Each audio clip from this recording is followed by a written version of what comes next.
What's up everyone on the internet? Thank you for making this video party. I'm so excited to upload this one for you guys because this video we'll be taking a look at one of the most brutal anime that I've seen in a while and just brings out my inner hatred towards bugs, and that would be Terraformars. Is it Terraformars or is it Terraformars? I never really could figure out how the title was pronounced. So this anime came out back in 2014 and it's surrounded with so much controversy. The reason why is when this series originally aired in Japan, a lot of the vines had to be blacked out to the point where a good majority of the show was unwatchable, making a lot of fans very upset. Understandably so. I mean, I'd be pretty upset too if I was watching something like 300 and saw Gerard Butler stab a dude in the gut with his spear and then all of a sudden a big black circle just appeared right in the middle of the screen. But thankfully the studio decided to remove all the censorship to where we now have an anime that is based on a manga which focuses on a team of astronauts going to Mars to go toe-to-toe with these Giga Chad-like cockroaches. Wait, what? Yeah, that anime pitch surprised me too when I heard about the premise of this show from an anime podcast. But like I said, the story centered around a team of astronauts from different countries who have been tasked to go to Mars and capture several cockroaches. Because back on Earth, the human race is suffering from a worldwide pandemic, and scientists believe that these cockroaches from Mars may hold the key to creating a vaccine that would save countless lives on Earth.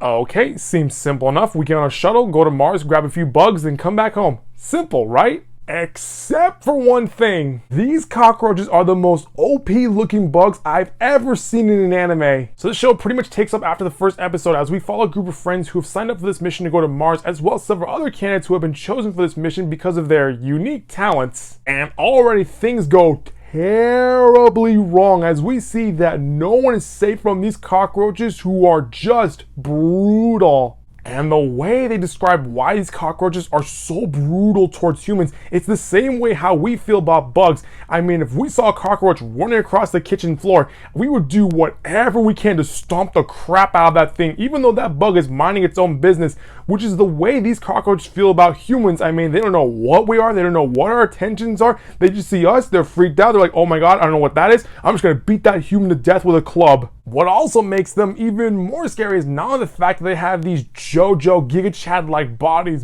but they can also adapt. Which makes perfect sense when you think about it, because aren't cockroaches the only bugs that can survive a nuclear blast? So what chance do these humans have against these 8-foot tall insects? Funny you should mention that. Apparently these humans aren't your typical astronauts, as they were handpicked for a super soldier procedure that'll grant them superpower abilities that'll at least give them a fighting chance against these bugs. And the only way to beat bugs is with bugs, as we see these humans inject themselves with bug DNA that'll give them enhanced super bug abilities. Which is really cool, except for one thing. If you need the powers of a bug, you need to be the bug. Yeah, even though these humans are now enhanced with super bug abilities, the serum also affects their physical appearance, which sort of brings a horror aspect to the show. But anyway, going back to the bug DNA, one of the things that I really liked about this show was how the anime does provide some educational information on different types of bugs that really do exist. For starters, I had no idea that there was a species of ants in Malaysia that blow up their own bodies in order to kill their enemy and protect their colony. And what shocked me even more, no pun intended, is the fact that when an electric eel dies, if it has the will to survive and keep going forward, it will defibrillate itself with its own electricity in order to come back to life.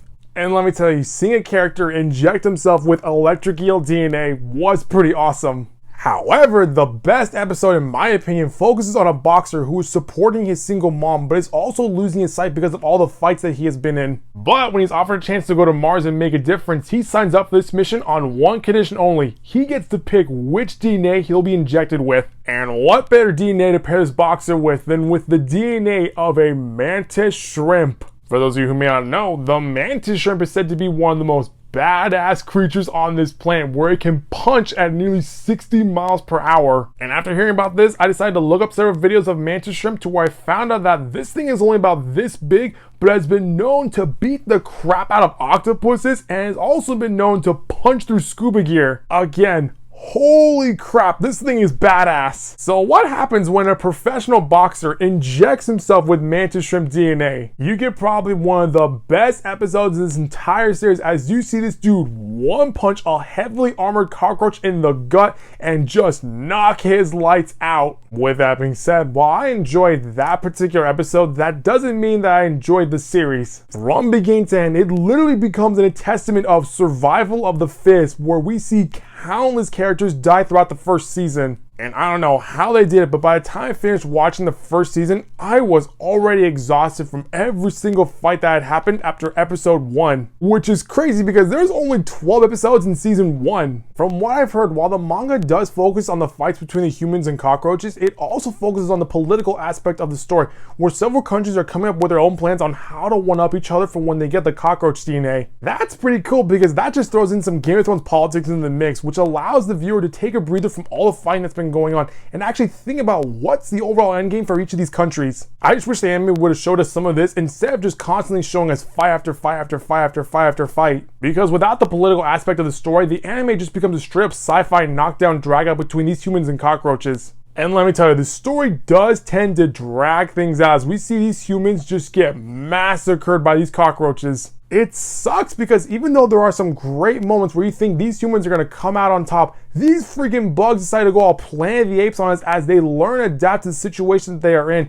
and just slaughter everyone on screen. Come to think about it, while there are several one-on-one fights between these bugs and humans where the humans do come out on top, when it comes to the battle scenes, there wasn't a single battle where the humans won. And even when you watch the final episode of season 1, the story ends on a crazy cliffhanger, which sort of forces the viewers to continue watching this one-sided fight. Nice try, Terraformars, you almost got me. So while I enjoyed the bug DNA aspect of the show where we get to learn about all the different types of bugs that actually exist on this planet, in the end, this anime is pretty much meant for teenagers who just want to see these big heavyweight fights between these humans and cockroaches who in the end just get massacred by these bugs. Now there is a second season to this series, but I don't think I'm going to come back to this anime. But I will say I am very interested in the manga, so if I ever decide to take up manga reading, I am definitely going to give this story a look. Well, that's going to do it for this video, guys. That was my overall review for Terraformars. If you like what you saw, click the subscribe button so you can always updates from this channel. I'll see you next time with a brand new video.